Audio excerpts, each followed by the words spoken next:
우리 오늘은 제네바 교리문답 253문을 우리 같이 한번 보도록 하겠습니다. 우리 제네바 교리문답은 종교개혁 당시에 처음으로 기록된 교리문답입니다.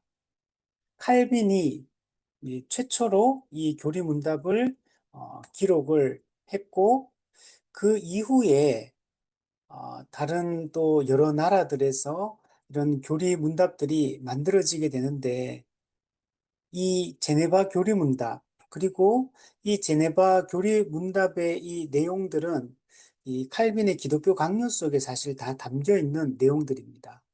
이걸 이제 교육용으로 당시에 그 성도들, 그리고 특히 이 어린아이들을 가르치기 위해서 만들어진 게 이 제네바 교리 문답입니다. 그래서 어떻게 보면 가장 좀 이게 날 것의 어떤 교리 문답이다. 어, 아직까지는 그 이후에 나오는 교리 문답들은 이제 앞에 걸 기반으로 하고 있기 때문에 이게 점점 더 이 문구나 이런 것들이 정제되고 이렇게 더 함축적으로 깔끔하게 점점 갈수록 요약이 됩니다. 근데 이제 처음에 이게 나왔기 때문에 훨씬 더 이렇게 좀 날것의 어떤 느낌이 더 드는 교리문답이 이 제네바 교리문답이다라고 얘기할 수 있습니다. 모든 교리문답이 십계명, 주기도문, 사도신경을 기본 배경으로 하고 있습니다. 이 세 가지를 가르치고 이제 그 세 가지를 기본으로 해가지고 나머지 몇 가지 이제 신학 주제들을 덧붙여서 이게 설명하는 이런 방식을 취하고 있습니다. 그래서 이 제네바 교리 문답도 사실 문답 양으로 보면 이게 엄청 많습니다. 이 300, 이게 몇 문까지냐면, 잠시만요. 어, 총, 우리 마지막에 보면 373문까지 있습니다. 다른 교리 문답들은 뭐 많아야 175문 이 정도밖에 안 되거든요. 그 다른 거는 더 짧은 거는 125문 뭐 이렇게 되는데, 지금 이거 같은 경우는 373문으로 문답 자체가 양이 엄청나게 많습니다. 그래서 다른 교리 문답에 없는 내용들이 제네바 교리 문답에는 추가가 많이 되어 있습니다. 그래서 이런 부분들은 우리가 제네바 교리 문답만의 독특한 특징이다 라고 말할 수 있습니다. 각 교리 문답은 기본 내용은 우리 개혁파 신학에 근거해서 기록하고 있기 때문에 내용은 다 이제 읽어보면 되게 이제 이게 다 통하는구나 또 이게 생각될 수 있는데, 근데 포인트가 조금씩 다 다릅니다. 하이델베르그 교리 문답이 또 어떤 초점을 맞추는 부분들이 있고, 또 논리를 전개하는 방식이 있고, 소요리 문답이나 대요리 문답이 또 그렇게 하는 방식이 있고, 또 이 제네바 교리 문답이 또 제네바 교리 문답은 이 교리 문답만의 또 독특한 이 특징들을 가지고 있다라고 이렇게 말할 수 있습니다. 그래서 좀 더 세부적이기 때문에 다른 곳에 없는 내용들이 좀 추가되어 있는 부분들이 많기 때문에 또 제네바 교리 문답을 잘 살피면 이 내용들을 우리가 잘 알 수가 있습니다. 그 제네바 교리 문답은 크게 네 가지로 구성되어 있다고 그랬죠. 믿음에 관하여, 두 번째는 율법에 관하여, 세 번째는 기도에 관하여, 네 번째는 성례에 관하여. 이 크게 네 가지 주제로 제네바 교리 문답 전체가 구성이 되어 있습니다. 믿음에 관하여 사도신경을 중심으로 가르침을 주고 있고, 또 율법에 관하여 십계명을 중심으로 가르침을 주고 있고, 또 기도에 관하여 이거는 주기도문을 중심으로 가르침을 주고 있고, 그리고 성례에 관하여 이 세례와 성찬에 관한 성경의 가르침들을 이렇게 알려주고 있습니다. 현재 우리는 기도에 대한 이 내용들을 지금 살펴보고 있습니다. 세 번째 부분을 살펴보고 있습니다. 그래서 제네바 교리 문답은 이게 구성이 다 어떻게 되냐면, 앞부분에는 일반적인 내용, 기도에 관한 일반적인 내용, 율법에 관한 일반적인 내용, 또 믿음에 관한 일반적인 내용, 이렇게 먼저 일반적인 가르침을 주고 나서 그 이후에 사도신경의 내용들을 다루고 십계명과 주기도문의 구체적인 내용들을 이렇게 살피는 방식으로 구성이 되어 있습니다. 보통 짧은 교리 문답들 같은 경우는 그냥 거의 곧바로 그냥 사도신경 10계명 중 바로 들어가는데 이게 여기는 그 일반적 가르침을 먼저 주고 나서 이제 구체적인 그 내용들을 살피는 방식으로 구성이 되어 있습니다.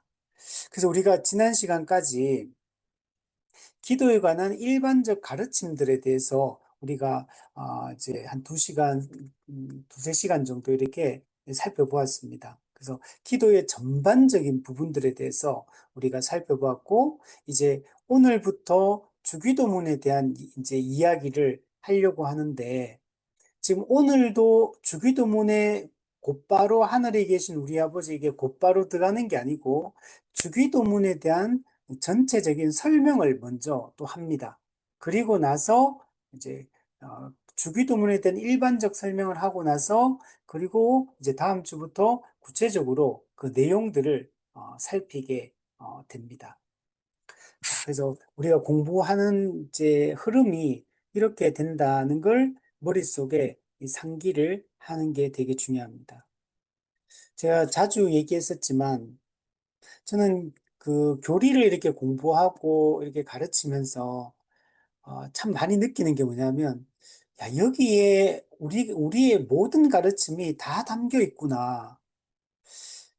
그러면은 교회에서 성도들을 양육하고 가르칠 때 이 교리 문답들 또는 또 우리 또 신앙 고백서 이것만 가르쳐도 충분하겠다는 생각이 저는 많이 들어요. 굳이 그냥 일반 시중에 물론 이제 교재들이 많이 나와 있잖아요. 그래서 각 교회마다 뭐 부서마다 어떤 교재를 선정해 가지고 이렇게 가르치고 또 작년 공과 공부도 이렇게 또 목장이나 뭐 이렇게 셀 모임 이런 데서도 어떤 교재를 선정해 가지고 또 교육하고 이렇게 하는데 그게 필요한데 근데 저는 이제 제가 쭉 해보면서 야 이게 그런 교재 사용하는 것보다 그냥 교리문답 이 자체를 교리문답도 뭐 종류도 많고 신앙 고백서도 또 종류가 많기 때문에 이걸 한 번씩만 좀 살펴본다 하더라도 이게 진짜 오래 걸리거든, 시간이. 이거 지금 제네바 교리문답 이거 하나 이렇게 하는데도 시간이 정말 오래 걸리잖아요. 근데 이거는 만약에 주일학교 아이들이나 중고등부 학생이 가르칠 때는 또 이만큼의 양을 다룰 수 없거든요. 근데 요런 것, 이게 차근차근 어릴 때부터, 유치원 때부터 차근차근 핵심적인 이 내용들을 좀 이렇게 다루어 가고, 또 주일학교 설교라든지 이렇게 할 때도 이 성경 본문과 이 교리들을 연결시켜 가지고 이걸 차근차근 설명해 나가면 너무 좋겠다는 생각들이 너무 많이 듭니다. 우리가 보통 경험적으로 주일학교를 저도 교육전사 이렇게 했었지만 교재가 자꾸 바뀌거든요. 매년 교재가 바뀌고 또 교육자가 바뀔 때마다 사역자가 바뀔 때마다 또 새로운 교재를 사용하고 그리고 유치부 하던 거하고 또 유치부가 유년부 올라갔을 때 또 이게 흐름이 끊어지고 유년부에서 초등부 올라가면 흐름이 또 끊어지고 또 유초등부에서 중고등부로 올라가면 또 흐름이 또 끊어지고 중고등부에서 청년대학부로 올라오면 또 흐름이 또 다르고 이게 일관성이 너무 없다. 그러니까 교육적 효과를 기대하기가 매우 어렵다는 생각이 많이 듭니다. 또한 어떤 교재를 선정해서 한다 하더라도 그러면은 그 교재가 가진 장점이 분명히 있을 텐데 그렇게 하려면 그 교재를 충분히 소화해서 충분히 전체를 다 가르쳐야지만 효과가 있는데 이게 초반부에는 가르치기 시작해가지고 가다가 뭐 일 있으면 빠지고 뭐 일 있으면 빠지고 이렇게 하다 보면 1년이 다 가도 그 교재를 다 끝내지를 못해요. 그러면 만약에 못 끝냈다. 그럼 반 정도 했다. 그러면 내년에 그걸 이어가지고 그 교재 전체를 다 전체적으로 이렇게 공부를 해가 전체의 그 좋은 강점을 우리가 받아들일 수 있도록 해야 되는데 해가 바뀌면 또 새로운 교재를 또 한다는 거죠. 이거는 너무나 비효율적이고 그리고 교육적으로 너무 효과가 없다. 그래서 주일학교를 어릴 때부터 다녀서 중고등부를 졸업해도 그럼 고등부 때쯤 되면 이제 쭉 만약에 제대로 이렇게 커리큘럼을 따라 이게 과정을 밟아오면 이제 고등학교 졸업할 때 되면 복음에 대한 어느 정도의 큰 틀들이 형성이 되고 이게 생각이 정리가 돼 있어야 되는데 성경에 대한 내용에 대한 어느 정도의 이 정리가 돼 있어야 되는데 근데 여전히 너무나 이게 지식이 부족하고 거시적인 어떤 성경 전체의 그런 내용에 대한 이해도 없고 또 미시적으로 어떤 각 부분에 대한 각 신학적 주제에 대한 교리에 대한 이런 이해들도 너무나 불분명하고 그리고 또 전체가 통일성 있는 가르침으로 신학적으로 연결이 안 돼 있고 그러니까 이제 청년대학부 올라와도 사실 이게 별로 아는 게 없는 이런 상태가 반복되는 것 같아요. 이거는 이게 우리 한국교회 주일학교의 큰 문제점이다. 그래서 우리가 이런 좋은 이런 교리들이 많으니까 이거 하나 선정해가지고 탁막 1년, 2년 정도 이렇게 잡고 꾸준히 가르치고 전체를 한번 다 가르치면 또 처음부터 다시 시작해가지고 한 고등학교 졸업할 때까지 예를 들면 하나의 교리 문답을 한 두세 번만 이렇게 반복해도 그러면 어느 정도의 기본 뼈대가 형성이 될 거라고 저는 생각이 듭니다. 그래서 우리가 이걸 좀 잘 배웠으면 좋겠고, 그리고 어른들도 마찬가지입니다. 원래 우리가 뭔가를 배우면 시간이 지나면 들은 게 많고 우리가 실제로 그것을 많이 보면 정리되고 쌓이는 것들이 있어야 돼요. 정리되는 것들. 쌓여가야 되는 거죠. 그래서 신앙의 연수가 더할수록 복음에 대한 이해가 더 깊어져야 되고 그 복음에 순종하여 거룩하게 살아가는 삶도 더 성숙해지고 거룩하게 점점 더 구별되게 살아가고 생각도 특히 생각이 성경적 관점을 가지고 사물을 바라보고 성경적 관점으로 상황을 판단하고 성경적 관점으로 경제, 정치, 문화, 종교, 예술 이 모든 거에 대해서 세계사, 뭐 세계의 어떤 이게 어떤 국제 정세에 대한 거, 이 모든 것들을 성경적 관점으로 일관되게 이렇게 바라보는 게 있어야 되는데 이 기독교 세계관 자체가 내용이 부실하다 보니까 체계적으로 정립이 안 돼 있다 보니까 성경적 세계관, 이, 이 관점으로 우리가 이 분명한 세계관을 가지고 이렇게 이 세상을 살아가고 판단을 해야 되는데 그렇지 않은 경우들이 많은 것 같아요. 그래서 우리가 어른들도 이거는 마찬가지다. 아이들도 그렇지만 어른들도 어릴 때부터 체계적으로 이렇게 쫙 배워 나갔으면 좋겠고, 저는 지금도 그렇게 하거든요. 저는 이 교리 문답들을 그냥 이렇게 제가 가르치기 위해서 공부하는 것도 있지만, 제가 이걸 안 까먹기 위해서, 그리고 계속 되새기기 위해서, 그냥 읽어 가거든요. 이거 그냥 꾸준히 조금 조금씩 계속 읽어요. 반복적으로. 계속 읽으면 이게 마음속에 계속 남아있거든요. 그러면은 뭔가 이 얘기를 할 때 이게 빨리빨리 떠오르고 또 이렇게 저도 이 확신을 가지고 이렇게 살아갈 수가 있고 하니까. 그래서 저는 이 예를 들면 이 제네바 교리문답 우리 공부했잖아요. 공부할 때만 보는 게 아니라 그냥 평상시에 우리가 이걸 1문부터 쭉 그냥 읽어 나가는 거죠. 그냥 책 읽듯이. 반복적으로 매일매일 우리가 성경 통독하듯이 우리가 성경 연구하듯이 근데 이것도 쭉 교리문답도 뭐 정해가지고 하루에 몇 문답씩 이렇게 해가지고 쭉 읽어 나가면 좋겠다라는 생각이 듭니다. 자, 그래서 우리가 정말 이 교리의 중요성을 깊이 우리 인식했으면 좋겠고, 앞으로, 우리 지난번에 2025년, 교회 트렌드 그 책이 나왔었는데 거기 보면 앞으로 교회가 나아갈 올바른 방향에 대한 얘기를 했는데 그중에 이제 몇 가지 얘기했었는데 그중에 한 가지가 교리를 가르치는 교회가 앞으로 살아남을 것이다.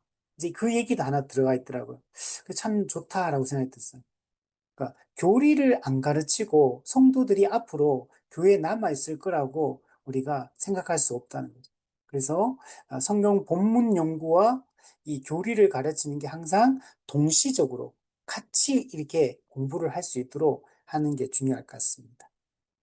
자, 우리 기도에 대한 얘기들을 하는데 기도는 우리 너무 이제 중요한 부분입니다. 그죠? 제가 이제 저는 원래 처음에 하나님 만날 때 기도원에서 방언 받으면서 하나님을 만났고, 그리고 저는 그냥 제 신앙의 그냥 색깔이 그냥 늘 기도하는 것에 초점을 맞춰져 있었어요. 성경을 보고 성경을 배우고 교리를 배우고 이런 거는 그렇게 그다지 관심이 많이 없었고, 그냥 기도하는 거, 그냥 기도하면 찬송 부르는 거, 그냥 찬양 집회 쫓아다니고, 기도원에 가서 이제 막 부르짖고 기도하고, 저는 이런 색깔을 가지고 청년기를 보냈거든요. 그렇게 쭉 제 신앙 색깔이 이렇게 계속 왔었는데, 근데 이제 좀 그 이후에는 또 반대로 또 이제 말씀 중심으로 기도나 이런 거는 좀 약해지고 찬양도 좀 많이 안 부르게 되고 그냥 오직 말씀, 책 읽고 뭐 교리 이런 거 공부하고 또 이런 쪽으로 한동안은 또 한동 쫙 쏠렸어요, 제가. 근데 이제 점점 갈수록 제가 느껴지는 게, 이러면 안 되는구나. 말씀과 기도가 같이 가야 되는구나. 말씀을 읽고 묵상하고 보는 만큼 그만큼 기도를 해야 되는 거구나. 라는 것들을 갈수록 많이 느끼게 됩니다. 그냥 성경에 대한 교리에 대한 지식이 늘어난다고 우리가 더 하나님을 더 잘 믿고 또 하나님 앞에서 담대하게 살아가고 꼭 그렇지 않구나. 말씀을 잘 배울 뿐만 아니라 성경에 대한 지식이 늘어날수록 우리가 그만큼 그 말씀을 붙들고 기도하고 하나님과 인격적 교제를 나누면서 이렇게 하지 않으면 그냥 말씀이 진짜 지식으로만 그칠 수도 있겠구나.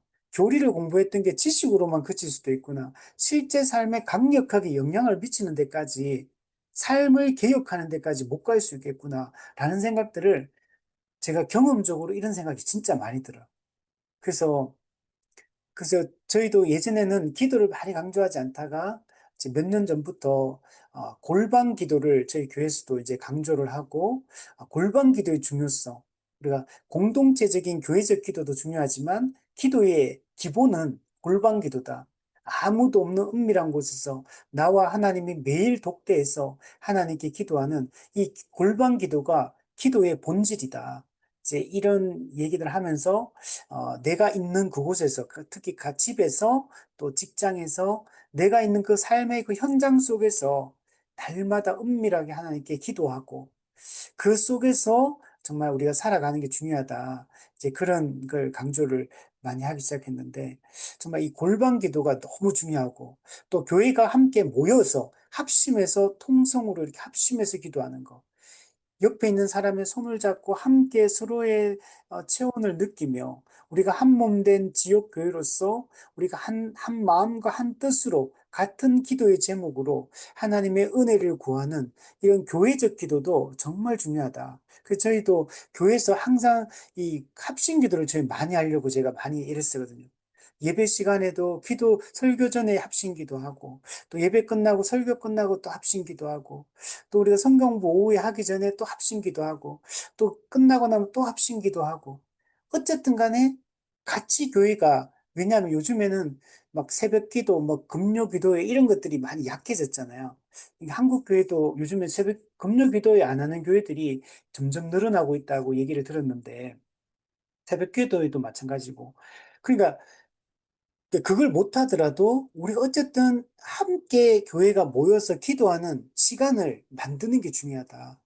어쨌든 혼자서 아무리 기도를 많이 해도 한 몸 된 지옥교회로서 함께 기도하는, 함께 합심해서 한 기도 제목으로 같은 마음으로 기도하는 걸 통해서 우리가 정말 한 몸, 한 가족임을 경험하고 또 함께 하나님께 나아가서 하나님의 그 응답하시는 것들을 경험하는 것들이 이 우리가 한 지역교회로서 이 땅을 살아가고 영적 전투를 하거나 또는 우리가 또 거룩하게 살아가는 데 있어서 이게 정말 공동체적 기도가 정말 중요하다라는 생각들을 갖습니다.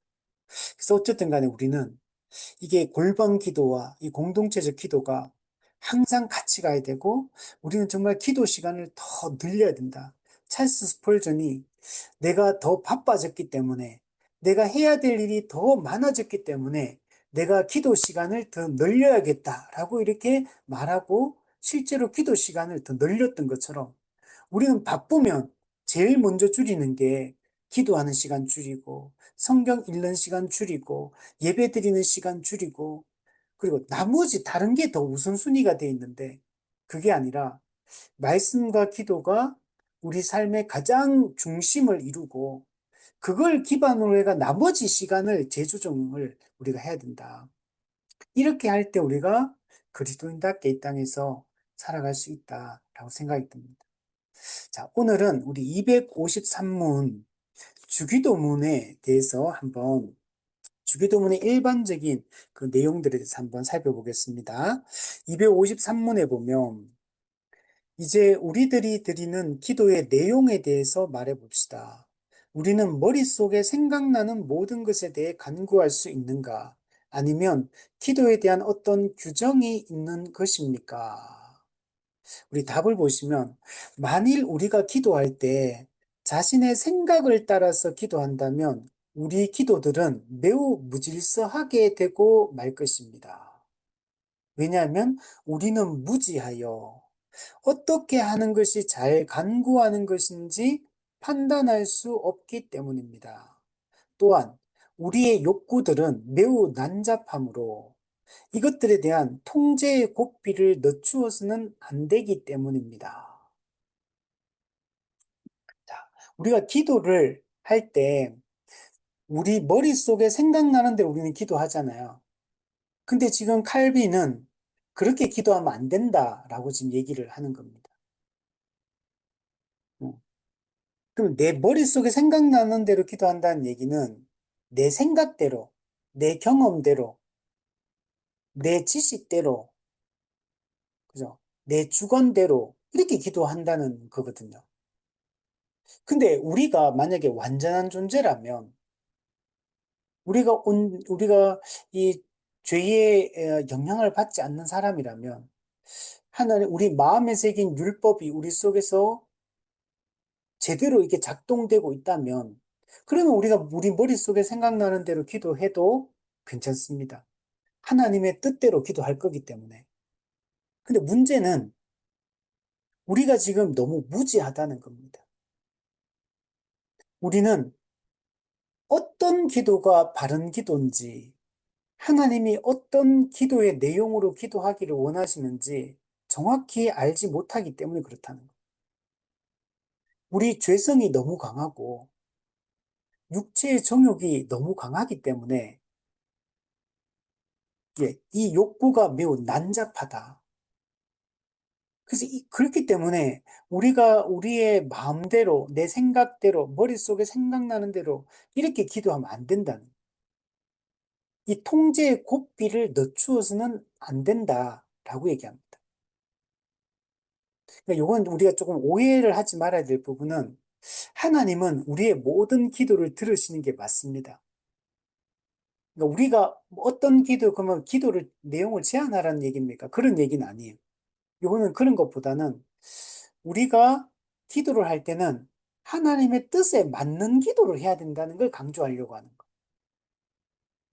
그냥 우리의 타락한 본성대로, 그냥 내 본성이 원하는 대로 그냥 막 이렇게 기도하는 게 그렇게 기도하면 안 된다는 거예요.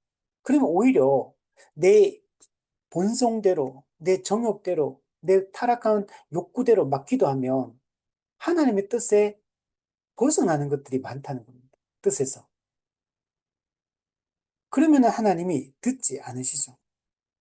우리 야고보서 4장 3절에 보면 구하여도 받지 못함은 정욕으로 쓰려고 잘못 구하기 때문이라. 사람은 죄성이 매우 강하고 이 타락한 정욕을 따라서 우리는 생각하고 감정을 느끼고 그 의지가 발동되고 이런 존재거든요.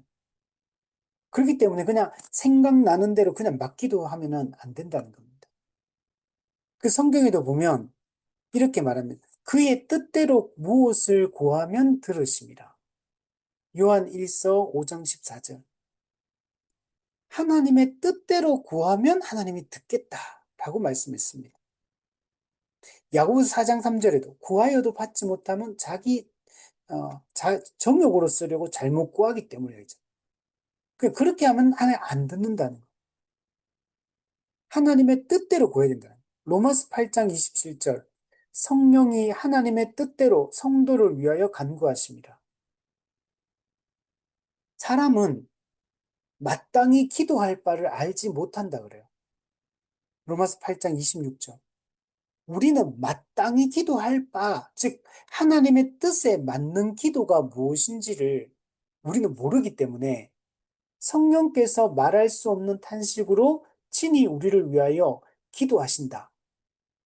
그러니까 성령께서 실제로 우리를 위해서 친히 간구해 주시고 또 우리에게 성령께서 하나님의 뜻에 맞는 기도가 무엇인지를 알려주셔서 우리로 하여금 하나님의 뜻에 맞는 기도를 하도록 성령님께서 이끌어 가신다는 거예요. 그래서 우리는 하나님의 뜻이 무엇인지를 알고 그 뜻에 맞추어서 기도를 해야 된다는 걸 지금 얘기를 하는 겁니다. 그냥 내 타락한 본성이 그냥 욕망하는 대로 그 생각나는 대로 그냥 맡기도 하면 안 된다는 거예요. 하나님의 뜻, 뜻 아래서 하나님의 뜻에 맞추어서 기도해야 돼. 물론 이제 그것도 우리 머릿속에 생각나는 대로 하는 거긴 한데, 근데 그 생각이 하나님의 뜻이 마음속에 담겨 있어야지 내가 그 뜻이 내 머릿속에 생각이 나고 그 뜻에 맞추어서 내가 이제 기도를 하게 되는 거죠.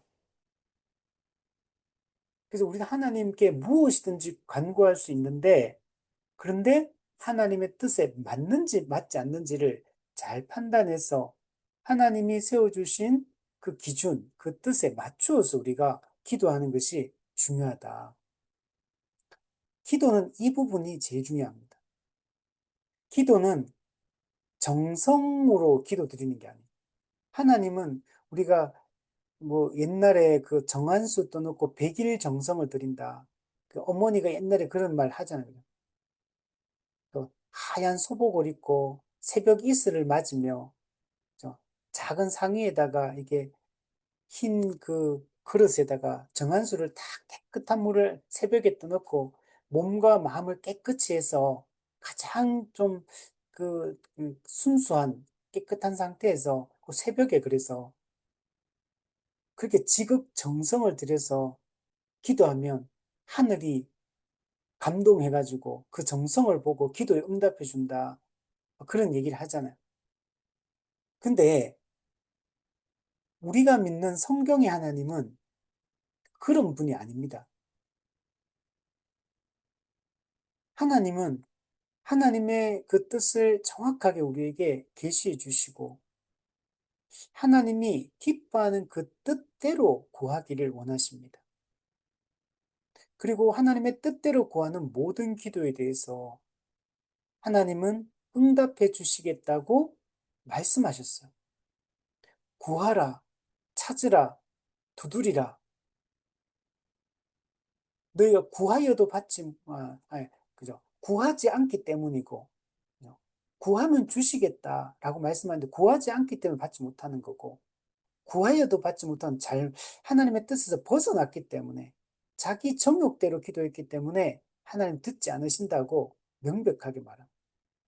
그래서 그의 뜻대로 무엇을 구하면 들으신다. 그의 뜻대로 구하려면, 어떻게 해야 되냐면, 하나님의 뜻을 알아야 되잖아요. 그래서 그 뜻을 우리가 잘 아는 게 중요합니다. 우리 253원 안 보면, 그러면 어떻게 하는 것이 좋습니까?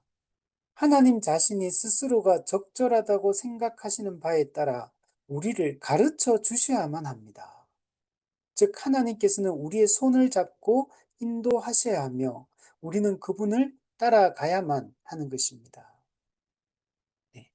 하나님이 적절하다고 판단되는 기도 제목, 기도 내용을, 즉, 하나님의 뜻을 우리에게 가르쳐 주실 때만 우리는 그 뜻을 알고 그 뜻대로 기도할 수 있다라고 얘기를 하고 있는 겁니다.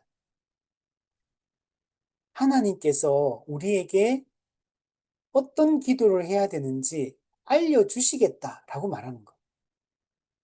하나님이 자신의 뜻이 무엇인지 우리에게 알려주고 그 뜻 안에서 기도하도록 하시겠다라고 말씀을 하고 있습니다. 만약 하나님께서 우리에게 이와 같이 적절하다고 생각되는 것을 우리에게 가르쳐 주시지 않으면 우리는 알 수가 없습니다. 그러니까 기도 제목이 되게 중요한 거예요. 기도의 내용이. 그래서 하나님이 다 그런데 알려주시겠다라고 말씀을 하고 있습니다. 그것을 뭐라고 표현하냐 밑에 이게 하나님이 우리의 손을 잡고 인도하신다 이렇게 표현했어요. 기도할 때도 그냥 내가 내 맘대로 기도하는 게 아니라 하나님이 우리의 손을 잡고 올바른 기도의 방향으로 인도해 주시겠다라고 말씀을 하고 있습니다. 그래서 우리는 내가 길을 정하는 게 아니고 하나님이 길을 정하고 기도의 방향을 정하고 기도의 제목을, 기도의 내용을 알려주시면 우리는 그걸 가지고 기도를 해야 되고 그 방향으로 우리는 나아가야 된다는 겁니다. 그러니까 우리가 뭔가를 결정할 수 있는 게 없어요. 왜냐하면 우리는 무지하기 때문에. 우리는 타락한 본성을 가지고 있기 때문에. 비록 우리가 예수님을 믿고 난 이유도 마찬가지입니다. 예수님을 믿고 난 이후도 우리가 지금 온전한 상태가 아닙니다. 그래서 매번 우리는 하나님의 은혜를 구해야 되고, 하나님의 그 뜻이 무엇인지를 늘 마음에 되새기는 작업을 날마다 해야 됩니다. 그렇지 않으면 하나님의 뜻이 무엇인지 우리는 잘 분별을 하지 못합니다. 우리 출애굽기에 보면 이스라엘 백성들이 10가지 재앙을 통과하고 6월절 무교절을 이제 지키면서 이제 출애굽을 실제적으로 하게 됩니다. 그때 어떤 방식으로 하냐면 하나님이 앞서 가시며 이렇게 표현해요. 하나님이 앞서 가시며.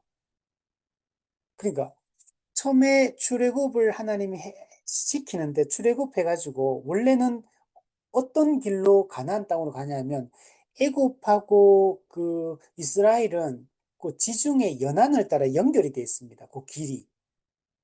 그러니까 지중 해변을 따라서 이렇게 쭉 내려가면 이스라엘에서 그 해변 따라 내려가면 2주면 애굽에 도착합니다. 걸어가도. 그렇게 거리가 안 멀어요. 그 길을 해변길이라고 합니다. 해변길. 이걸 국제 해안가도, 해안길을 가는 도로인데 국제적인 이 무역이라든지 국제적인 어떤 전쟁이 일어날 때 항상 통과하는 어떤 공적인 도로, 공용 도로 같은 거 이게. 공적인 도로. 누구든지 유럽이나 아시아에서 아프리카로 내려가려면 아프리카에서 유럽이나 아시아로 가려면 반드시 통과해야 되는 길이 이 해변길입니다. 그 노중에 그 갈릴리 호수 주변에 고기도 거기 그 노중에 있어요.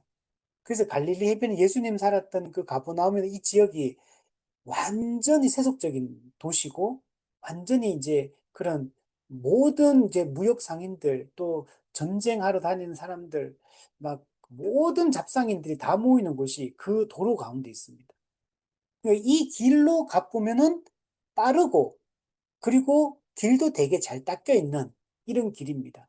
그런데 하나님께서는 그 길로 가는 게 원래는 정상적인데 그 길로 안 가고 하나님이 돌려 돌려서 홍해의 광약길로 내려가게 합니다.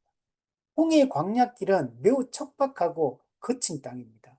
여기는 먹을 것과 마실 것을 이게 이렇게 구할 수가 없고, 이건 짐승 또 더위와 추위를 견딜 수 없는 곳이에요.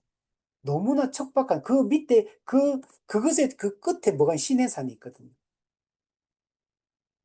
근데 하나님은 이쪽으로 돌리십니다.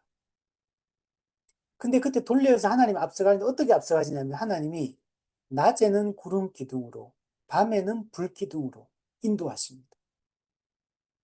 그러니까 하나의 기둥이에요. 낮에는 이제 안에는 불 기둥이 불이 활 타오르는 기둥이 있고 그 겉에를 구름 기둥이 감싸고 있는 겁니다. 그래서 낮에는 태양이 뜨면 구름만 보이고 태양이 지면 밤 되면은 구름 속에 있는 불 기둥이 이제 보여요. 이게 이스라엘 백성들을 이렇게 인도를 하고 있는 겁니다.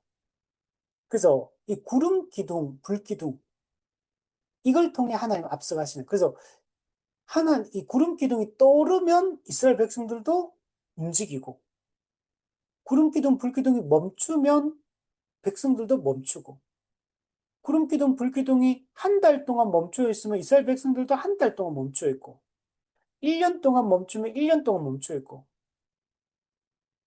구름 기둥, 불 기둥이 하루 만에 또 움직이면 또 이스라엘 백성도 움직이고 광야 40년 동안 내가 너희와 함께하리라고 모세를 통해 약속했는데 그게 실제적으로 가시적인 이 표식으로서 구름 기둥과 불 기둥을 주셔서 하나님이 앞서 인도하는 걸 볼 수 있어요. 그래서 이스라엘 백성들이 해야 될 거는 뭐냐면 일단 순종하는 거. 전적인 순종. 그럼 경로를 선택하는 것도 하나님이 하셨고 아니 처음부터 출애굽이라는 걸 하나님이 출애굽을 백성들은 할 마음이 없었거든요. 근데 하나님이 모세에게 찾아오셔서 출애굽을 자기 백성을 출애굽시키겠다고 하는 말씀하셨고 10가지 재앙을 통해 실제로 이제는 애굽 바로 왕이 내보내게 되고 그리고 광야에 가는 이 모든 과정들 모든 게 하나님이 주도하고 계시다는 걸 알 수 있어요. 하나님의 이 주권적인 인도하심과 또 그 모든 광야의 여정 속에서 하나님의 섭리하심 속에서 이스라엘 백성 살아가는데 이스라엘 백성들이 해야 될 거는 뭐냐? 전적으로 순종하는 겁니다. 하나님이 먹이시는 것 먹고 하나님이 입히시는 것 입고 하나님이 인도하시는 대로 이 방향으로 인도하면 이쪽으로 가고 저 방향으로 인도하면 저쪽으로 가고 하나님이 길을 돌리시면 또 돌리는 대로 또 따라가고 그 신실하신 하나님 약속 언약하시고 언약을 신실하게 지키는 그 하나님을 신뢰하고 그냥 전적으로 순종하면 돼요.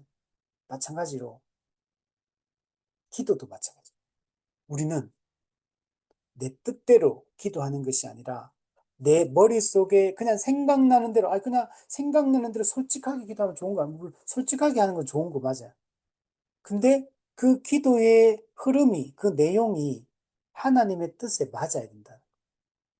그리고 하나님은 우리가 무엇을 기도해야 되는지 다 알려주시겠다. 그래서 하나님이 어떻게 우리의 손을 잡고 인도하시든지 우리는 주님이 이끄시면 사인이 오면 그냥 따르면 되는 거예요. 우리는 그 하나님이 알려주시는 그 기도가 때로는 내가 원하는 기도하고 다를 수 있잖아요. 나는 이런 기도를 하고 싶고, 나는 이런 기도가 응답되었으면 좋겠고, 내 생각과 하나님이 우리에게 주시는 기도 제목이 다를 수 있잖아요. 그런데 우리는 아무런 권리가 없습니다. 하나님이 주시는 대로, 하나님이 이끄시는 대로 그냥 우리는 순종해야 되는 겁니다. 자, 그러면 255문. 하나님께서 기도에 관해 우리에게 주신 규범은 무엇입니까? 자, 하나님 뜻대로 기도하는 게 중요하다고 했는데, 그럼 그 뜻이 도대체 뭐냐? 자, 밑에 보면, 하나님께서는 전체 성경을 통해서 매우 풍성하게 가르쳐 주셨습니다. 네. 하나님은 우리가 어떤 기도를 해야 되는지 성경 전체를 통해서 다 알려주셨다는 거. 우리 종교 개혁의 이제 그 파이브 솔라 5대 교리 중에 중요한 게 뭐냐면 오직 성경이라는 게 있거든요. 오직 성경, 오직 은혜, 오직 믿음, 오직 그리스도, 오직 하나님께 영광. 여기서 오직 성경. 그러니까 모든 것의 권위는 어디 있냐? 성경에 있다는 거예요. 권위는 어디 있냐? 성경에 있다. 최종 권위는 뭐냐? 성경이다. 성경은 성령의 감동으로 기록된 오류가 없고 또 충분한 진리의 말씀이죠. 그런데 우리가 성경을 얘기할 때 오직 성경 개념만 있는 게 아니고 전체 성경. 이게 중요한 개념. 오직 성경, 전체 성경. 우리 66권 전체적인 가르침. 이게 되게 중요합니다. 그래서 성경의 일부분만 우리가 붙들면 안 돼요. 우리 요한계시록 22장에도 우리가 두루마리에 기록된 것에 더해도 안 되고 빼도 안 된다. 우리는 66권에 기록된 이 충분한 말씀, 이 66권에 기록된 이 전부 말씀 전체를 우리는 받아들여야 돼. 그래서 이 말씀 속에 하나님의 뜻이 온전히 녹아 있는 겁니다. 성경은 두 가지를 우리에게 알려주거든요. 첫 번째, 하나님이 어떤 분인가를 알려줘요. 두 번째는 하나님의 뜻이 무엇인가를 알려줍니다. 그래서 하나님과 하나님의 뜻에 대해서 기록한 게 성경이다. 그래서 우리는 이 성경을 통해서 어떤 기도를 드려야 되는지 우리는 알 수 있다는 거. 그래서 우리가 기도를 하려면 성경을 잘 알아야지만 우리가 기도를 할 수 있는 겁니다. 근데 한국 교회는 지금 성경에 기반하고 올바른 교리에 기반해서 기도하는 게 아니고 기도가 약간 무속적인 느낌이 많아요. 그냥 불교 다니는 사람들이 정성을 들여서 108배 기도하고 뭐 이렇게 산에 가서 기도하고 하듯이 무속인들이 자기가 믿는 신을 향해서 그렇게 간절히 기도하듯이. 그럼 예를 들면 일본이나 중국 같은 경우는 아침 저녁으로 이게 집 나갈 때 그 집안에다가 무슨 신당 같은 거 이렇게 만들어 놓고 갈 때마다 이렇게 인사하고 가는 것들 영화 같은 데 보면 나오잖아요. 천주교인들도 보면 집에 보면 마리아상 이런 거 다 갖다 놓고 거기 가가 기도하고 이렇게 약간 무속적인 것 같아. 약간 이런 느낌이 강하잖아요. 근데 그냥 기도가 그렇게 정성을 들이고 간절한 마음으로 이렇게 기도하면 이게 듣는 게 아니고 우리는 전체 성경의 가르침을 잘 알고 기도하는 게 중요하다. 그러니까 기도 열심히 하시는 분 중에 교회도 말씀 배우는 것에 관심이 없는 분들, 교리를 배우는 일에 무관심한 분들, 저는 매우 위험하다고 생각합니다.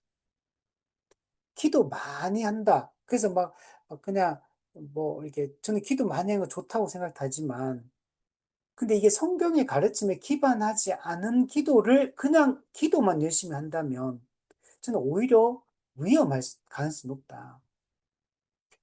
그럼 어떤 기도를 하겠습니까? 내가 주관적으로 생각하는 내 스스로가 판단하는 내 경험에 근거한 이런 기도를 드릴 거고 그러면은 그 기도 많이 하면 할수록 교만해질 가능성도 매우 높아져요.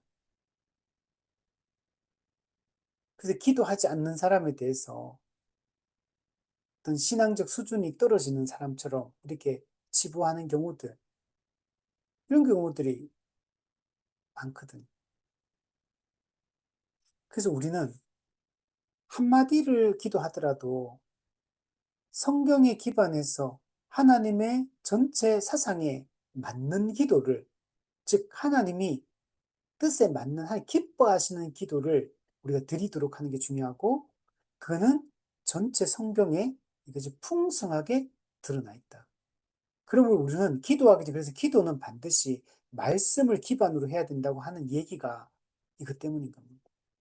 기도는 말씀을 기반으로 하는, 말씀을 가지고 기도하는, 찬양도 마찬가지죠.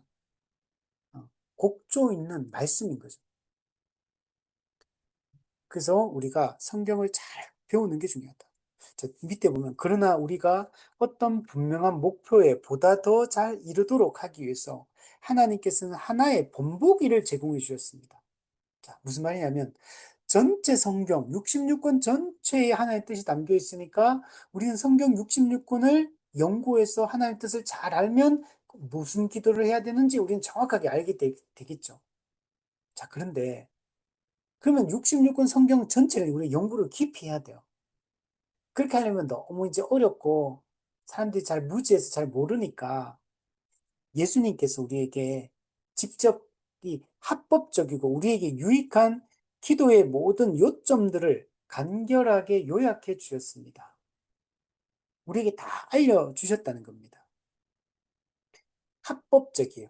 그리고 우리에게 유익한 기도다. 이렇게 얘기합니다. 합법적이다. 즉, 이 하나님이 우리에게 본보기로 알려주는 이 기도는 하나님의 뜻에 정확히 일치하는 기도이기 때문에 그래요. 그래서 합법적이다 이렇게 표현하고 우리의 유익하다. 하나님이 알려주는 이 기도대로 살아가면 하나님이 인간을 창조하신 목적대로 인간이 인간답게 하나님과 올바른 관계를 맺으며 하나님의 영광을 위하여 살아가는 것이 가능하고 우리가 하나님의 뜻에서 벗어나지 않고 영원토록 하나님과 함께 거하여 살아갈 수 있게 되기 때문에 우리에게 이 기도대로 우리가 기도를 하면 우리에게 유익하다. 우리가 지옥에 떨어지는 게 아니고 영원한 천국에서 하나님과 함께 안식을 누리며 살게 될 거기 때문에 그래서 이게 우리에게 유익하다라고 얘기를 합니다. 자, 이게 뭐냐 하면 이게 주기도문인 겁니다. 그러니까 주기도문은 전체 성경의 가르침의 핵심을 요약해서 정리해 준 게 주기도문이라고 할 수 있습니다. 여러분, 이 기도의 내용, 주기도문의 기도의 내용은 기도의 모범인 겁니다. 핵심적인 기도가 무엇이어야 하느냐, 무엇이어야 하는지를 우리에게 알려주고 있어요. 그리고 기도라는 것은 뭐냐 하면 우리가 살아가야 될 삶의 방향을 얘기하는 거예요. 이것을 이렇게 기도해라 라고 할 때, 이렇게 살아가라. 이런 의미를 담고 있는 거예요. 너희들은 이것에 초점을 맞추고, 이것에 관심을 가지고, 이 소망을 붙들고, 이 비전을 따라 살아가라. 너희들이 살아야 될 삶의 방향, 그게 이 주기도문 속에 여러분 담겨 있는 겁니다. 그리고 주기도문은 성경 전체의 핵심적인 가르침을 요약해서 알려주고 있는 것이다. 즉, 예를 들면, 10계명이 10가지 계명이 단순히 그 10가지 계명 도덕법만 얘기하는 게 아니라 율법 전체의 핵심적인 가르침을 요약한 게 10계명이라고 할 수 있습니다. 그래서 하나님 사랑, 이웃 사랑이잖아요. 마찬가지로 이 주기도문도 우리가 그리스도인이 하나님의 백성이 살아야 될 삶의 방향성, 우리의 소망의 핵심. 그래서 하나님을 위한 기도, 우리 사람을 위한 기도, 이 두 가지 또 구성돼. 이게 십계명의 하나님 사랑, 이웃 사랑하고 주기도문의 하나님에 대한 기도, 사람에 대한 기도. 이 두 가지가 일맥상통하는 내용인 겁니다. 그래서 이 주기도문을 통해서 우리는 어떤 종류의 삶을 살아야 되는지, 즉 어떤 기도를 해야 되는지 우리 명확하게 알 수가 있다는 것. 그리고 우리가 관심을 가져야 될 게 뭐냐? 한 인간으로 이 땅에 태어나서 우리가 관심을 가져야 될 분야가 뭐냐? 주기도문에 있는 이 6가지 기도 제목이다. 6가지 이 기도 제목에 관심을 가져라. 이게 우리가 가야 될 소망이고 방향이고 비전이다. 라고 얘기를 해주고 있습니다. 256문에. 자, 그것을 말해 보십시오. 즉, 그거는 뭐냐, 위에 보이는 전체 성경의 그 하나의 본보기로 핵심적인 것을 요약해 준 그게 뭐냐? 그게 주기도문이에요. 밑에 보시면 이것은 주님께서 기도에 대해 가르쳐 달라는 제자들의 요청을 받으신 후 그들에게 이렇게 기도하라고 대답해 주신 것입니다. 12제자가 예수님께 다른 스승들처럼 우리에게 어떻게 기도해야 되는지 알려주십시오라고 얘기하니까 예수님이 가르쳐 주셨죠. 그래서 이렇게 너희는 이렇게 기도하라. 이렇게 기도하라. 그러니까 우리가 무엇을 기도해야 되는지, 어떻게 기도해야 되는지 예수님이 다 가르쳐 주신 겁니다. 하늘에 계신 우리 아버지요. 이거는 기도의 대상을 얘기하죠. 하늘에 계신 초월적인 하나님, 창조주 하나님. 근데 하늘에 계신 그분이 우리 아버지, 우리 교회의 아버지, 우리 가운데 내재하시는 내재자 하나님. 우리가 친밀히 우리 가까이서 우리와 늘 함께 모든 것을 공유하시는 하나님. 그 하나님 아버지께 우리 기도해야 됩니다. 그리고 첫 번째 기도가 이름이 거룩히 여김을 받으시오며 하나님의 이름이 거룩히 여김 받는 거. 이름은 존재를 의미합니다. 이름은 존재, 그 존재의 본질과 속성, 이것을 이름이 담고 있어요. 그래서 이름이 거룩히 여김을 받는 것은 하나님이 영광을 받으시도록 기도하라는 거예요. 두 번째는 나라가 임하옵시며, 예, 나라, 하나님의 통치, 즉 하나님의 통치가 이 땅에 실현되기를 기도하는 겁니다. 그리고 실제로 하나님의 통치는 이 땅에 시작이 되었습니다. 어떻게? 예수님의 십자가 사역을 통해 마귀를 결박하고 예수 그리스도가 이 땅에 왕으로 승천하셔서 왕으로 등극하시고 승천하신 예수, 왕이 되신 예수, 주가 되신 예수님이 말씀과 성령으로 자기 백성인 교회를 지금 통치하고 있습니다. 그리고 자기 백성인 교회는 그리스도의 그 말씀에 순종하여 살아갑니다. 그래서 하나님의 통치가 이미 이 땅에 시작이 된 거. 이미 임한 하나님 나라. 하나님 나라의 현재성. 그래서 이미 임했는데, 그러나 아직은 이미와 아직 사이에 있기 때문에 완전히 통치가 이루어지고 있지는 않아요.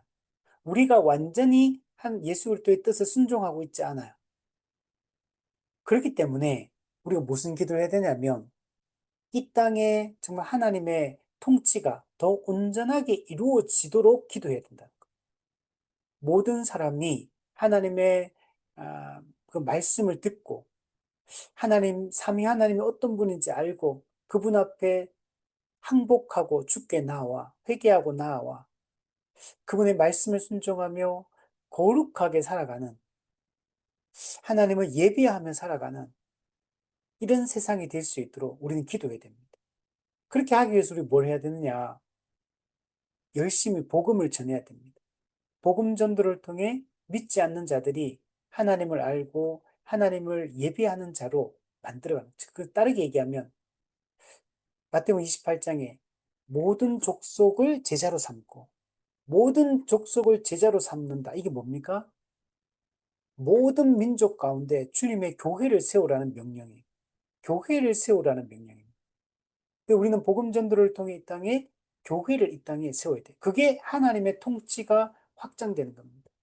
하나님을 하나님으로 인정하고 하나님의 말씀에 순종하고 하나님 앞에 두렵고 떨림으로 살아가고 거룩하게 살아가는 친백성이 많아지는 거, 교회가 늘어나는 거, 이게 하나님 나라가 확장되는 거. 우리가 하나님 나라 개념을 사람들이 오해하는 게 어떤 이 세상에 불의하고 불공정하고 부조리한 세상에서 좀 더 정의롭고 그죠? 이 공정한 세상을 만드는 거. 그 어떤 시민사회 활동을 통해서 좀 더 정말 인권이 살아있고 그죠? 평화가 보장되고 그 사람들 인권을 존중하고 더 그리고 공공성이 나타나고 예, 부조리한 것들이 제거되고 이런 세상이 되는 거. 이게 하나님 나라가 세워지는 거라고 생각하는데 그는 그거하고 아무 상관이 없는 거. 그리고 하나님의 나라는 하나님의 특별 통치를 얘기하는 겁니다. 이 세상이 물론 아까 전 공정하고 공의로운 세상이 되는 거. 이거는 뭐냐? 하나님의 일반적 통치의 결과예요. 그거는 하나님 나라하고는 아무 상관이 없어요. 그는 세상이 그냥 조금 개선되었다. 세상은 그냥 타락한 세상인데, 타락한 세상이 좀, 조금 나아졌다. 좀 수선되고 개선되었다. 그냥 그 정도의 의미밖에 없어요. 그리고 하나님은 그것을 우리에게 명령한 적이 없습니다. 성경에서 우리에게 이 세상을 좀 더 공정하고 공의로운 세상으로 만들라고 하나님이 우리에게 그걸 우리의 사명으로 주신 게 아니에요.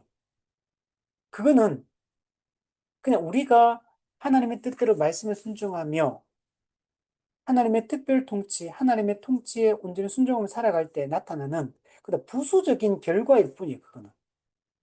우리가 꿈꾸는 거는 이 타락한 세상에 조금 세상을 변화시키자. 좀 나은 세상 만드는 데 목적이 있는 게 아니에요. 그건 하나님 나라하고 아무 상관이 없어요. 하나님의 나라는 하나님의 친백성이 하나님과 올바른 관계를 맺고 하나님의 하나님 되심을 인정하고 그분의 말씀에 순종해서 실제로 하나님의 백성으로서 살아가는 걸 얘기하는 거예요. 근데 세상 사람들은 하나님을 인정하지도 않고 하나님 믿지도 않는데 그 사람들이 좀 더 공정해진다고, 그죠? 좀 더 사람이 착해진다고, 세상이 좀 더 평화로워진다고, 그게 하나님의 통치가 이루어지는 게 아니라는 거. 그래서 하나님 나라 운동을 오해하면 안 됩니다. 하나님 나라는 영적인 나라이고, 하나님의 영적 통치, 하나님의 특별 통치가 이루어지는 세상을 얘기하는 거예요. 하나님을 참된 하나님으로 믿고 그 말씀에 순종하여 거룩한 하나님의 백성으로서 살아가는 게 하나님의 나라가 임하는 거고, 그게 이루어지는 거는 복음을 전하여 하나님을 모르던 사람이 하나님을 알고 그분의 주되심을 인정하고 주께 돌아와서 그 말씀에 순종하여 거룩하게 살아가고 하나님 백성으로서 그 하나님께 영광 돌리며 살아갈 때 그게 하나님의 나라가 확장되는 거예요. 그래서 우리는 하나님의 나라가 이렇게 이 땅에 임하도록 기도를 해야 됩니다. 그리고 뜻이 하늘에서 이루어진 같이 땅에서도 이루어지다. 네, 뜻. 하늘은 하나님이 계신 곳을 상징하죠. 하나님이 계신 그곳에는 하나님의 뜻이 온전히 이루어집니다. 그런데 이 땅에는 그렇지가 않습니다. 그렇기 때문에 우리는 하나님의 뜻이 하늘에서 이루어진 것처럼 이 땅에서 하나님의 뜻이 온전히 이루어지도록 우리는 기도해야 되는 거예요. 하나님의 그 구원 계획이 이 땅에서 이루어지도록, 하나님의 그 영원하신 작정이 이루어지도록 우리는 기도를 해야 돼요. 그래서 이름, 나라, 하나님의 뜻이 이루어지도록 우리는 기도해야 되고, 첫 번째, 두 번째는 일용할 양식을 주옵시고, 네, 우리는 이 땅에서 살잖아요. 우리는 지금 육신을 입고 살고 있습니다. 시공간의 제약 속에 살고 있고, 한계 속에 우리는 지금 살고 있습니다. 죄의 아직 영향력이 남아있는 이 세상에서 살고 있습니다. 그래서 타락함으로 원래는 하나님 나라가 타락 전에는 에덴 동산이 모든 게 풍요롭게 누릴 수 있는 세상이었어. 풍족한 세상이었어. 그런데 타락하자마자 어떤 일이 됩니까? 땅이 엉겅퀴를 내고 가시덤불을 내면서 이제 수고하고 땀을 흘려야지만 먹을 것이 주어지는 자원의 빈곤, 결핍, 부족 이런 세상으로 바뀌었어요. 그리고 그렇게 또 열심히 일을 해도 먹을 것이 충분히 제공되지 않는 세상이에요. 한정된 자원이기 때문에 그 땀을 흘리면 땀을 흘린 대가가 돌아와야 되는데 돌아오지 않아요. 그렇기 때문에 뭐 하냐? 서로 싸워가지고 남을 밟아야지 이기는 거야. 내가 차지해야 되는 거야. 우리 그 게임 중에 이런 거 있잖아요. 사람은 10명인데 의자는 9개야. 그러고 나서 이제 막 노래 부르다가 돌다가 이제 한 게임 있잖아요. 그러면 한 명씩 탈락하는 거죠. 도태되는 거죠. 빈곤한 이 세상, 풍족하지 않은 세상. 그래서 이제 무한 경쟁을 통해서 이겨야 돼. 약육강식. 싸워 이길 때만 내가 이 땅에서 내 기본적인 필요라도 조금 채워지는 거야. 그것도 풍족하지 않아. 근데 원래 하나님이 세우셨던 세상은 모든 사람이 임의로 마음껏 먹었고 모든 것이 풍요로운 세상이었거든요. 근데 이게 모든 게 다 깨어지게 되었죠. 이것이 다시 회복이 우리 되어야 되는 것입니다. 그래서 모든 것이 다시 회복돼야 됩니다. 근데 이제 예수 믿고 우리 어떻게 됩니까? 일용할 양식, 이 주어져. 그 양식이 주어져. 이거, 그 일용할 양식은 구약의 만나 신학과 연결됩니다. 만나. 만나는 어떻습니까? 하루분만 이게, 이게, 모아야 되죠. 만약에 이틀치를 모으면 나머지는 다 썩어버립니다. 또 마지막 6일째는 이틀치를, 그죠? 7일째 안식일에는 그걸 취하면 안 되기 때문에, 그래서 이틀치를 딱 이제 거두으면 이틀 되어도 안 사그라들지 않죠. 근데 3일째가 되면 또 사그라들어. 자, 그래서 이 광야 생활 동안에 한 달치 양식을 1년치 양식을 준 게 아니고 일용할 양식을 매일 구하라고 얘기해요. 이 광야는 원래 그런 곳이에요. 광야는 은혜가 없으면 살아남을 수 없는 곳이 광야입니다. 사방팔방이 다 막혀 있는 땅이에요. 오직 하늘을 바라보고 하늘을 의지할 때만 그 필요가 채워지는 곳이 광야입니다. 일용할 양식은 뭡니까?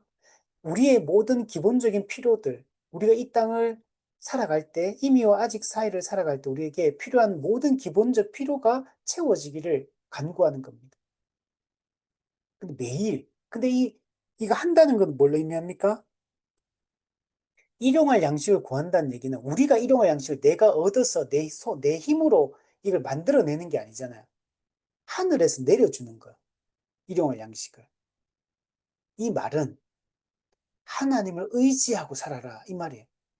일용할 양식을 구하라면 철저히 하나님만 의존하고 살아라.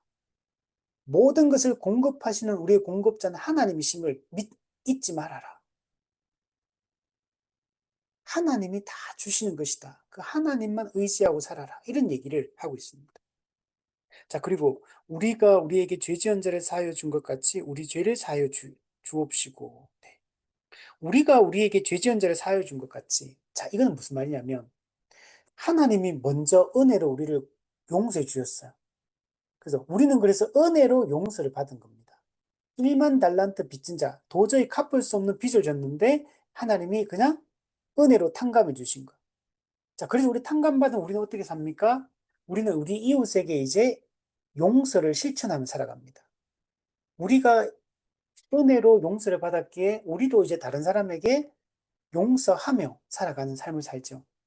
자, 그런데 이렇게 살아가는 이 땅에서 이미 아직 사이는 그러나 우리는 또 우리 죄를 짓거든요. 예수 믿고 거듭난 이후에도 우리가 죄를 지으면 삽니다.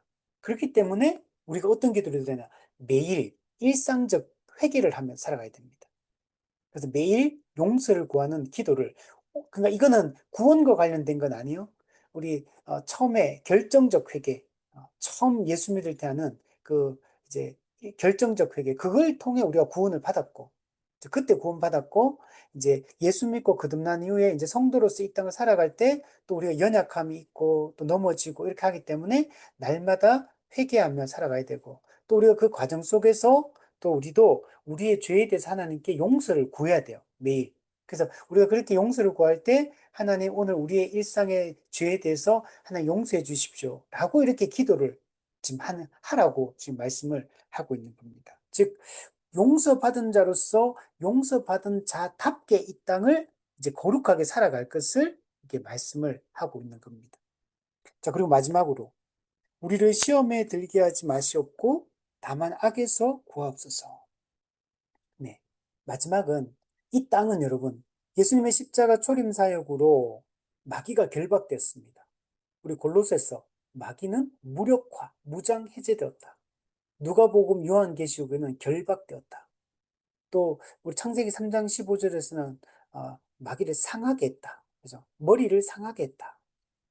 자, 이거는 전부 다 예수님 초림 때 이미 이루어진 일입니다.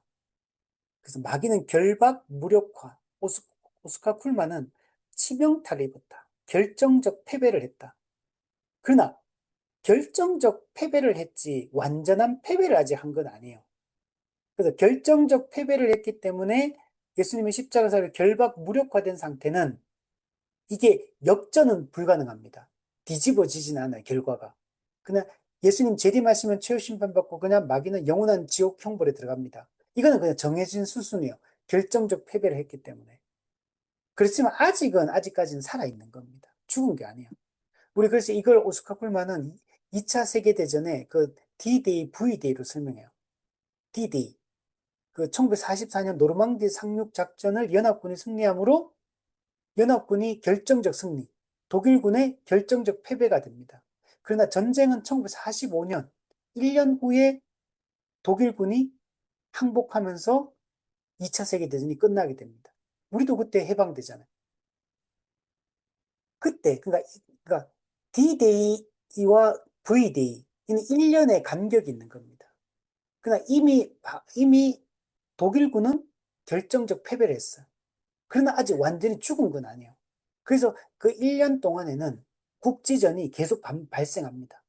때로는 독일군이 이기기도 하고, 때로는 연합군이 이기기도 하고, 이게 엎치락, 뒤치락, 엎치락 합니다. 그러나 2차 세계대전 전체의 승패가 좌우되진 않습니다. 이미 승패는 노르망디 상륙전인데 결정적으로 승패가 났어요. 마찬가지로 예수님 십자가 초림사에게 마귀를 결박, 무력화, 무장해제, 치명타를 입혔는데 그러나 지금 결정적 패배를 입었지만 완전히 패배한 건 아직 아니에요. 그렇기 때문에 마귀의 공격과 유혹이 아직 남아 있습니다. 그러니까 우리가 하나님의 전신갑주를 입고 마귀를 대적을 해야 돼요. 완전 무장을 해서 마귀의 공격으로부터 우리 자신을 보호하고 교회를 보호하고 하는 일들을 해야 됩니다. 그러니까 우리가 어떤 기도가 지금 해야 되냐? 시험, 유혹에 들지 않도록 기도해야 되고, 그 다음에 악에서 구합소. 이 악은 이게 다른 번역은 악한 자라고 표현해요. 악한 자, 마귀를 상징해요. 악한 자, 마귀로부터 우리를 지켜주십시오. 보호해 주십시오. 이런 기도를 드려야 돼요. 물론 우리가 구원받은 하나님의 백성이 다시 마귀의 자식이 되지는 않습니다. 그러나 예수님을 믿고 그리스도와 연합한 참된 신자라 할지라도 일시적으로 이 땅에서는 믿음을 잃고 넘어질 수가 있어요. 일시적으로. 구원이 취소되는 건 아니에요. 성도의 견인이 이루어지기 때문에. 그러나 일시적으로 넘어지고 마귀에게 이렇게 속아가지고 이게 죄에 빠지고 이런 게 가능한 거예요. 그래서 이런 것들로 마귀의 유혹과 이런 공격으로부터 그 영향으로부터 우리를 보호해 달라는 기도를 반드시 해야 됩니다.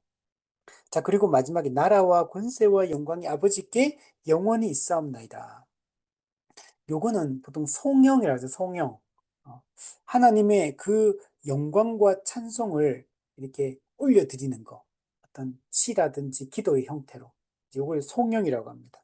하나님이 얼마나 위대하시고 능하신 분이시고 또 우리에게 어떤 구원의 은혜를 베풀어 줬는지 그 은혜에 대해서 감사하고 기뻐하며 하나님께 영광 돌리고 찬양하는 거.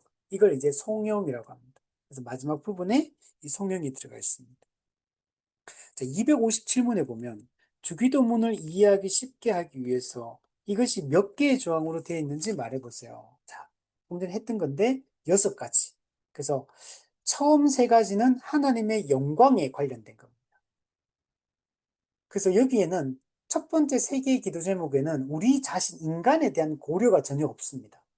그래서 하나님에 대한 것만. 그래서 하나님의 이름, 하나님의 나라, 하나님의 뜻, 요 3가지. 전적으로 하나님의 영광을 위한 기도입니다.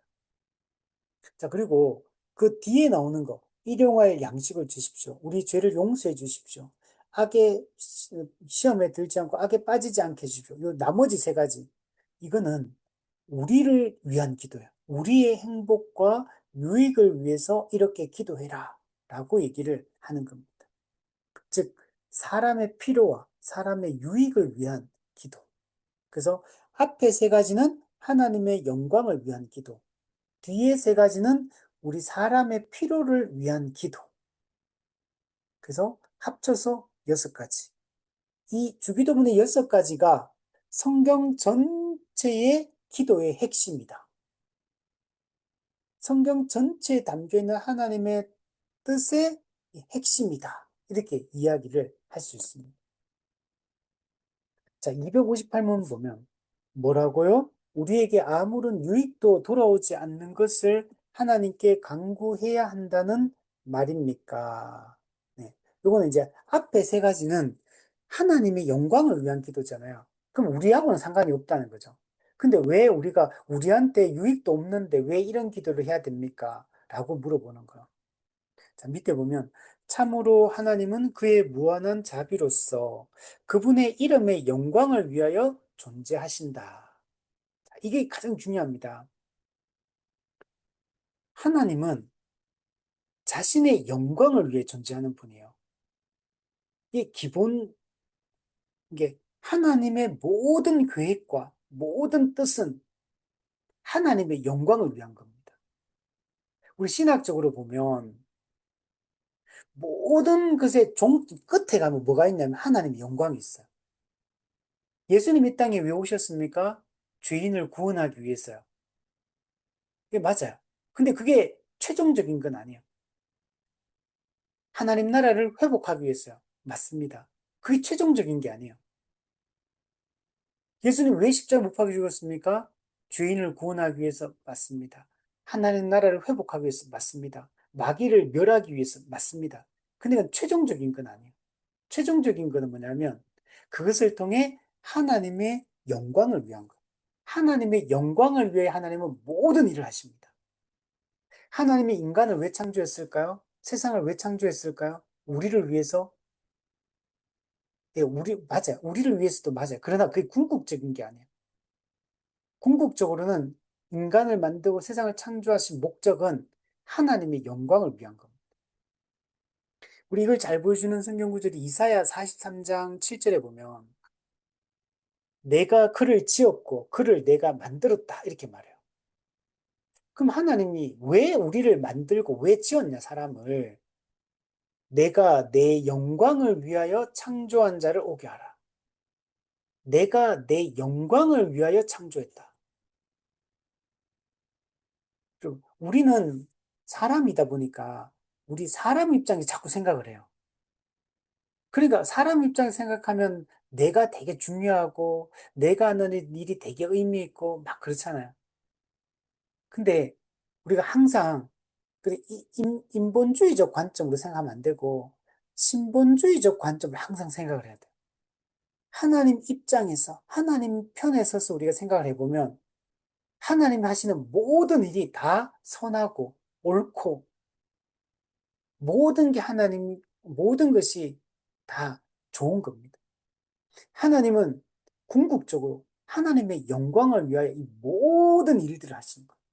창조하는 거, 우리를 창조하신 거, 우리를 죄에서 구원하신 거, 예수님을 보내주신 거, 예수님 재림하시는 거, 최후 심판을 하는 거, 교회를 세우는 거, 성령님을 보내주는 거, 마귀를 멸하는 거, 모든 것이 궁극적으로 하나님의 영광을 위해서 다 하는 겁니다. 그래서 이 고린도전서 10장 31절에서 사도 바울이 이걸 잘 표현해줘요. 너희가 먹든지 마시든지 무엇을 하든지 다 하나님의 영광을 위하여 하라. 여기 이사야 43장 말씀하고 이게 같은 병행 구절이에요. 먹든지 마시든지 무엇이든지 우리는 나를 위해서 하는 게 아니고 우리 가족을 위해서 하는 게 아니고 우리 교회를 위해서 하는 게 아니고 우리 나라를 위해서 하는 게 아니고 하나님의 영광을 위해서 해야 돼요. 오늘날 우리 한국 교회를 제가 생각할 때 정말 안타까운 게 뭐냐면 교회가 정치와 이렇게 결합이 돼가지고 교회가 지금 한국 교회가 너무 잘못된 판단들을 계속 내리고 있어요. 그래서 이 교회가 신앙보다 지금 보면 정치가 더 우선이에요. 신앙 가지고는 안 싸우는데 성경 해석 가지고 성도들끼리 싸우는 게 없는데 신앙 색깔 가지고 성도들끼리 싸우진 않는데 정치 문제만 나오면 좌우가 막 싸워가지고 막 난리가 나고 그 한쪽이 이 사람하고 교회 같이 못 다니겠다고 교회 나가고 목사님이 뭐 한쪽 사상에 기울었다 그러면서 받아들일 수 없다 그러면서 그- 그래서 나 이 교회 못 다니겠다. 이거 실제로 지금 막 일어나고 어제도 제 성경 연구 목회자들하고 하면서 이런 얘기 했었거든요. 교회마다 지금 막 또 대선이 있고 난 이후니까 이게 막 교회 안에서 이게 막 정치적 갈등이 엄청 심하다고 하더라고요. 어제 얘기 들어보니까. 성도들이 그냥 성숙하면은 이게 그냥 쉬시라도 하고 표현을 안 하면 되는데, 근데 이제 교회 안에서 또 표현하는 분들이 있잖아요. 그러면 그게 막 다툼이 되고, 근데 같은 믿음의 형제인데 정치 색깔이 다르다는 이유로 믿음의 형제 관계도 다 깨져 버린다는 거. 심지어 막 그러잖아요. 우리 육신의 가족도 정치 문제 나가 막 서로 의견이 다르면 뭐 예전에 그 하더라고. 뭐 부모 자식 간에 정치 때문에 싸웠는데 이렇게 막 연 끊고 싶다고 막 말하는 분이 있더라고. 너무 막 그 다툼이 갈등이 막 심각해지니까. 실제로 이게 현실적으로 일어나는 문제들인 거죠. 그러니까 우리가 뭐 예를 들면 정치가 뭐 좌든 우든 간에 정치가 뭐라고 그냥 이 세상에 그냥 이 세상에 있는 정치, 경제, 문화, 역사, 종교, 예술, 교육 이거는 이 땅의 이 현세상에 대한 거잖아요. 현세에 대한. 이게 그런데 영적인 관계를 뒤흔들고 할 만큼 그만큼의 이게 그 생각이 다르다는 게 그만큼의 다툴 것까지 되는 문제나 이게. 근데 그런 갈등이 첨예하게 대립되고 그리고 이게 너무 심각한 지경으로 막 흘러가니까 심각한 거죠.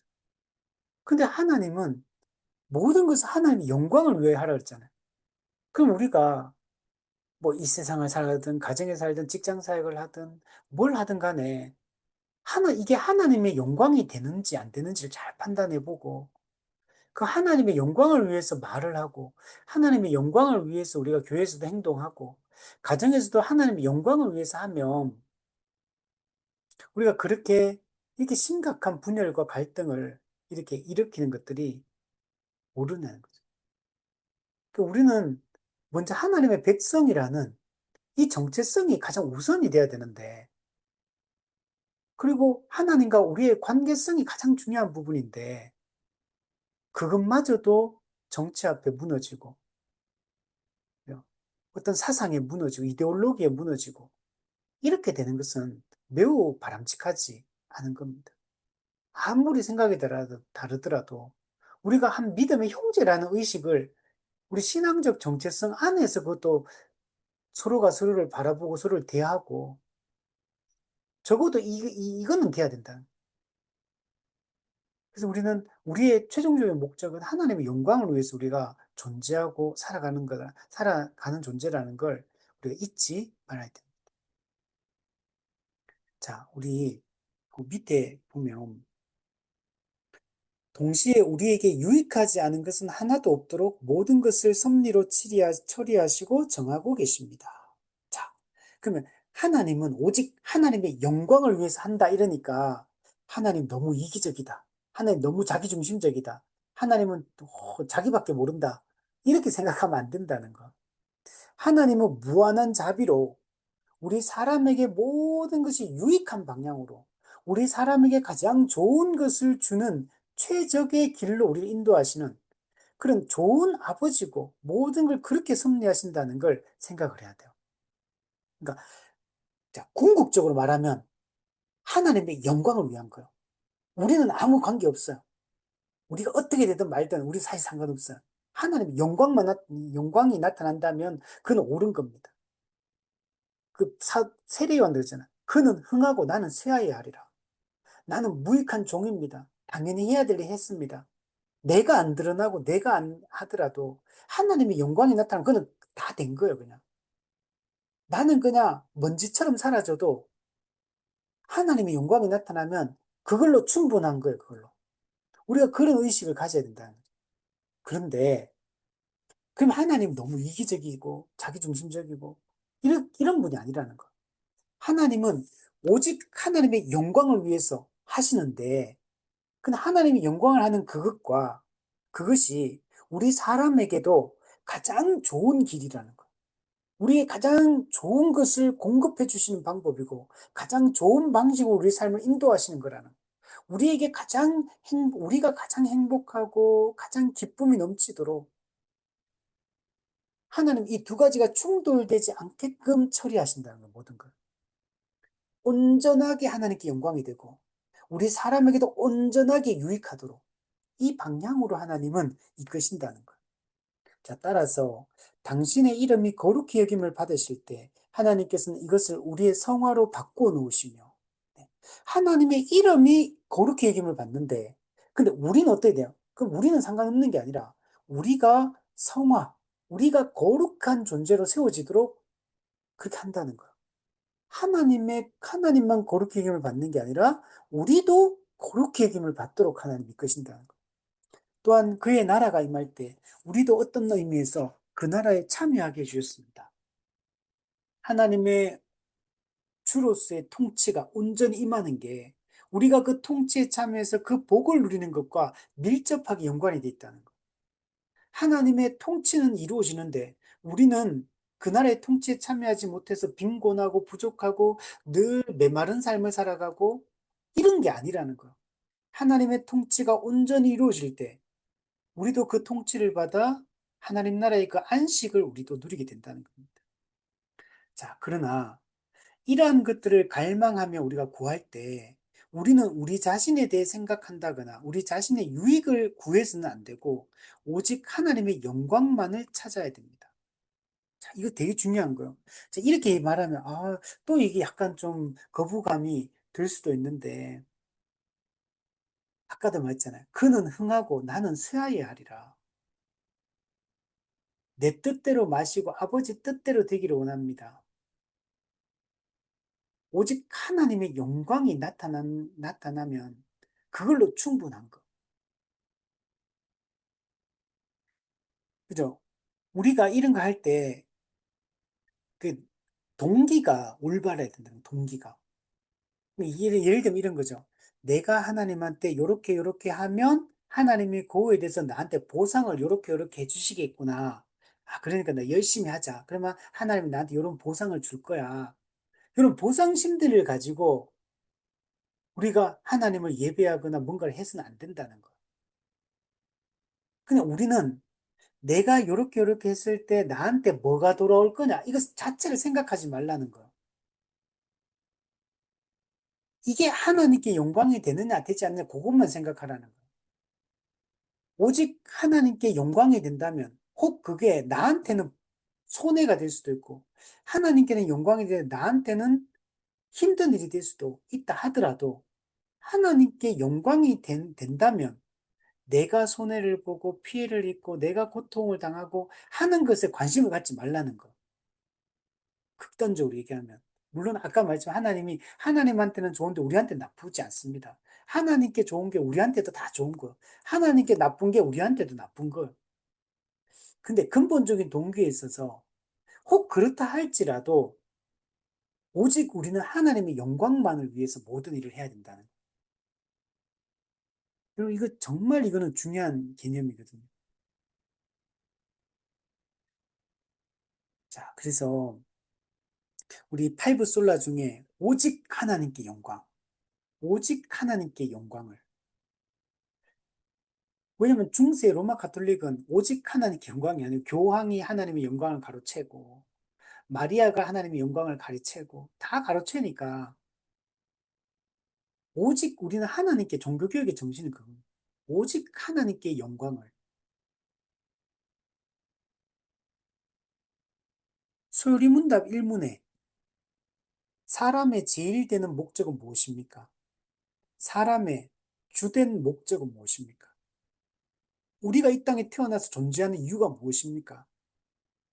오직 하나님을 영화롭게 하고 그를 영원토록 즐거워하는 것이다.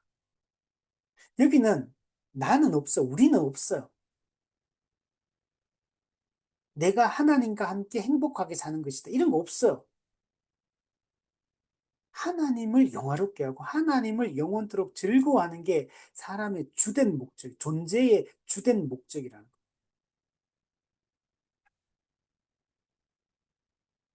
거예요. 어떤 인간 중심이라는 건 없어요. 철저히 하나님 중심이에요. 모든 게. 그래서 우리 종교개혁이 이 3대 중심에 대해 하나님 중심, 말씀 중심, 교회 중심 할 때. 하나님 중심. 오직 하나님 중심. 오직 하나님께 영광을. 그리고 우리가 직장 선택할 때 어떤 기준으로 선택합니까? 몇 가지 이제 기준들이 있는데 그 중에 가장 중요한 게 하나님께 영광이 되느냐. 결혼할 때 누구를 선택할 거냐. 하나님께 영광이 되느냐. 자녀를 양육할 때 하나님께 영광이 되느냐. 내가 어떤 돈을 벌 때 이게 하나님께 영광이 되는 돈 버는 방식인가. 항상 모든 것을 오직 하나님께 영광을 이라는 이 기준에 따라서 모든 걸 판단하고 결정하고 선택을 해야 돼. 자, 마지막 259문. 당신의 말은 이 세 가지 간구들이 우리에게 유익한 것들이지만 우리가 이 간구를 할 때 오직 하나님께서 영광을 받으시기를 갈망하는 이 한 가지 마음만을 가지고 간구해야 한다는 말입니까? 네, 똑같은 얘기. 그렇습니다. 네. 우리에게 유익한 게 있죠. 우리 뒷부분에 나오는 세 가지, 일용할 양식, 이런 건 다 우리에게 유익한, 사람을 위한, 필요를 위한 기도라 그랬잖아요. 근데 이것들조차도 이거는 사람을 위한 기도니까 나를 위해서 이렇게 해도 되는 거 아니냐. 나를 위해서, 내 영광을 위해서, 이렇게 해도 되는 거 아니냐. 그렇지 않다는 거. 앞에 세 가지 기도도 그 하나님께 영광을 위해서 해야 되고, 뒤에 있는 사람의 필요를 구하는 기도도 하나님의 영광을 생각하면서 해야 돼요. 이게 이제 다르다는 거. 밑에 보시면, 나머지 세 강구, 그러니까 사람의 유익을 위한, 필요를 위한 기도를 말합니다. 우리 스스로에게 유익한 것들을 갈망하도록 규정된 것이긴 하나, 그렇죠. 1차적으로 뒤에 있는 세 가지 기도는 우리 인간에게 좋은 것들이에요. 우리 인간을 위한 기도잖아요. 자, 그러나 우리는 이 간구들 안에서도 하나님의 영광을 마음에 간직해야 됩니다. 그리하여 하나님의 영광이 우리의 모든 간구의 최종적인 목표가 되어야 합니다. 그, 여기서 우리가 놓치면 안 돼요. 이 부분이 중요합니다. 모든 것은 하나님의 것이고 모든 일은 하나님의 영광을 위해서 하는 것. 일부분도 내 건 없어요. 사람의 건 없어요. 일부분도 사람의 영광을 위해서 하는 건 없어요. 우리가 하나님 앞에 서서 가져야 될 태도는 그는 흥하고 나는 쇠하여야 하리라. 나는 무익한 종입니다. 내 뜻대로 마시고 아버지 뜻대로 되기를 원합니다. 내 영광이 아니라 하나님의 영광을 위하여. 오직 요 기준밖에 없다는 거. 요게 우리가 피좀 우린 사람이 하나님 앞에서 취해야 될 태도다. 그리고 이렇게 하는 게 여러분 뭔가 좀 부당하게 느껴지십니까? 뭔가 좀 손해보는 것 같아요. 하나님이 인간을 너무 무시하는 것 같습니까? 하나님 너무 자기중심적인 것 같습니까? 우리는 피조물입니다. 창조주 앞에 우리는 어떠한 여러분 소유권, 나의 소유권 자체가 나한테 없어요. 주권이 하나님께 있습니다. 내 자아라는 것도 없어요. 우리는 예수 믿고 그리스도 연합함으로 그리스도가 내 안에 사시는, 갈라디아 2장 20절. 내가 내 안에 사는 것이 아니고 내 안에 그리스도가 사시는 것이다. 그리스도인은 자기 자아가 자기를 주장하는 사람이 아니고 그리스도의 자아가 우리를 주장하는 것. 우리는 그리스도 안에서 옛사람이 그리스도와 함께 죽고 없어요. 나라는 자아는 이미 죽고 없어요. 존재하지 않는 거예요, 나는. 내 안에 그리스도가 사시는 거. 그리스도가 우리의 주인이 되신 거예요. 종은 신발을 벗잖아요. 주인만 신발을 신는 거예요. 종은 권리가 없다는 거예요. 권리가 없기 때문에 주인의 그 뜻대로 주인의 처분만 기다리는 사람이 종이지. 우리는 그리스도의 종. 우리는 자유자이지만 영적으로는 자유자죠. 죄로부터 자유했으니까. 그러나 우리는 그리스도의 종이니라. 우리는 그리스도의 종이면서도 영적 자유자고 영적 자유자면서도 그리스도의 종이에요. 우리가 우리의 이 정체성을 잊지 말아야 됩니다. 근데 우리가 성경에도 그런 게 많거든요. 하나님의 영광을 사람이 가로챈다. 사람이 하나님의 영광을 가로채요. 사람이 높임을 받아요. 하나님이 높임을 받는 사람이 높임을 받아요. 하나님이 영광을 받아야 되는데 사람이 영광을 받아요. 이런 일들이 우리 가운데 얼마나 많이 일어납니다. 그 하나님 영광을 도둑질한 거죠. 그 구약에 보면 다윗의 아들 압살롬이 백성의 마음을 훔치니라. 다윗을 향하는 백성의 마음을 훔쳐요. 그러니까 백성들을 교묘하게 이렇게 속여가지고 다윗을 향하지 못하도록, 자기를 향하도록, 그, 그 훔치거든, 마음을, 백성의 마음을. 그처럼 우리가 하나님의 영광을 훔쳐서는 안 된다는, 내 것이 아니고, 우리는 오직 하나님께 영광이 된다면 우리는 저는 만족합니다. 이런 자세가 우리는 돼. 내가 어떻게 됐고, 내가 어떤 보상을 받고, 내가 어떻게 됐고, 내가 지금 어떤 형편에 처했고, 이거는 성경적으로 우리한테 맞지 않는 거예요. 오직 하나님께 영광을, 우리가 요 원리를 우리가 잊지 않았으면 좋겠습니다. 자, 우리 오늘은 여기까지 하도록 하겠습니다. 네, 우리 다음 주에부터 이제 실질적으로 그 기도의 내용들을 우리 하나씩 한번 살펴보도록 하겠습니다.